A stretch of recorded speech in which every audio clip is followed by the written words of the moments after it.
झारखंड में इन दिनों इस बात की चर्चा काफी जोरों से होने लगी है कि हेमंत सरकार झारखंड में पूर्व सरकार रघुवर दास की तर्ज पर शराब बेचने की कवायद में जुटी है। लेकिन यहाँ इस पर चर्चा करते हुए हम उस बात को भी टच करेंगे जिसमें झारखंड के कोने से हमेशा एक आवाज उभरती है, जल जंगल और जमीन हमारा है। वैसे यहाँ यह कहना अतिशयोक्ति नहीं होगी कि सरकार आती और चली जाती है, लेकिन वास्तव में आमजन घर बैठे खुद को ठगा महसूस करते हैं। राजनीतिक पार्टियां इसमें जीत हासिल कर लेती है, फिर कल तक पूर्व की सरकार को पानी पीकर कोसने वाले सत्ताधारी राजनीतिक दल और उसके नेताजी भी बाद में सत्ता की कुर्सी में बैठते ही वही काम करते हैं जो पूर्व की सरकार ने किया हो।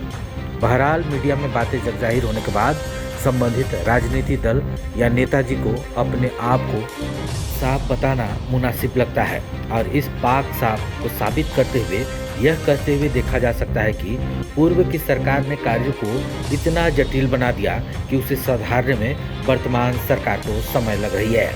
लेकिन यहाँ गौर करने वाली बात यह है कि सरकार किसी की क्यों न रहे, इसके लिए सर्वप्रथम अपनी वाहवाही और प्राथमिकताएं सर्वोपरि होती है। झारखंड में भी कुछ ऐसा ही देखने को मिल रहा है। पूर्व की भाजपा शासित सरकार ने जब खेलगांव में ग्लोबल मीट्स के तहत राज्य में सिंगल विंडो के तहत देश विदेश से लोगों को आमंत्रित किया, तब बतौर विपक्ष के रूप में झामुमो समेत अन्य नेताओं ने जमकर इसका विरोध जताया था। इस बार उसी कार्य को मुख्यमंत्री हेमंत सोरेन ने सिंगल विंडो के तहत इन्वेस्टर्स को अपने राज्य में आने का न्योता दिया। तब और अब में अंतर सिर्फ यही रहा कि इस बार हेमंत सरकार ने चीजों को समेटकर दिल्ली में शिफ्ट किया, कार्यक्रम आयोजित करते हुए वहीं से निवेशकों को झारखंड में इन्वेस्ट करने की आह्वान की थी। इसी तरह अब शराब नीति पर भी झारखंड में चर्चा का बाजार गर्म है। पूर्व की रघुवर सरकार ने भी जिन शराब कंपनियों से राज्य में शराब बिक्री करवाने का जिम्मा लिया था, उसे एक बार फिर से दोहराने की कवायद हो रही है। शराब का ठेका दिलाने का बेड़ा उठाया जा रहा है। हालांकि इस शराब नीति की बेहतर तरीके से इम्प्लीमेंट हो रहा है या नहीं, इसके लिए बाकायदा एक कमेटी बनाई गई है। मीडिया में खबरें प्रकाशित होने के साथ ही वर्तमान सरकार की किरकिरी होने लगी है।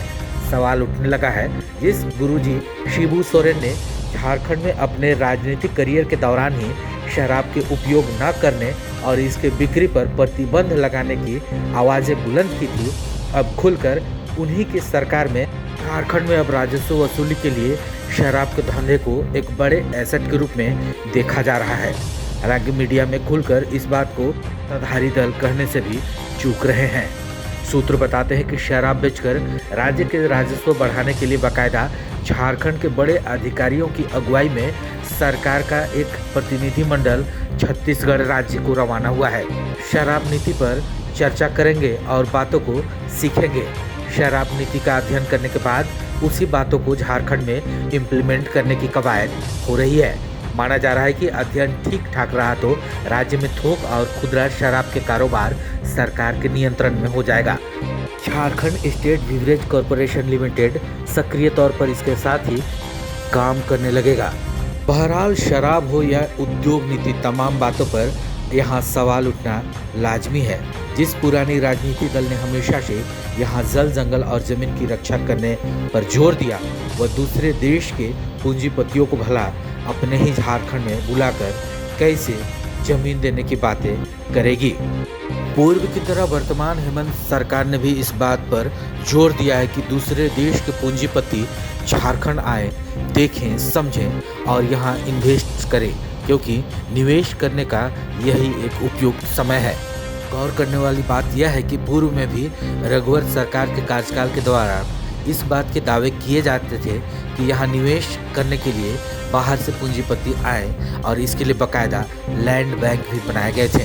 कहा गया था कि जमीन दलाली रोकने के लिए ही रघुवर सरकार ने उस तरह के कदम उठाए थे।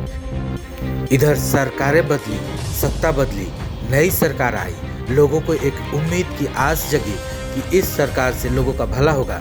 लेकिन पूर्व सरकार की तर्ज पर इस सरकार भी जिस तरह से अपना कदम बढ़ा रही है, वह राज्य का भविष्य कहां तक तय कर पाएगा, यह सोचने वाली बात है। Bureau report, Jharkhand.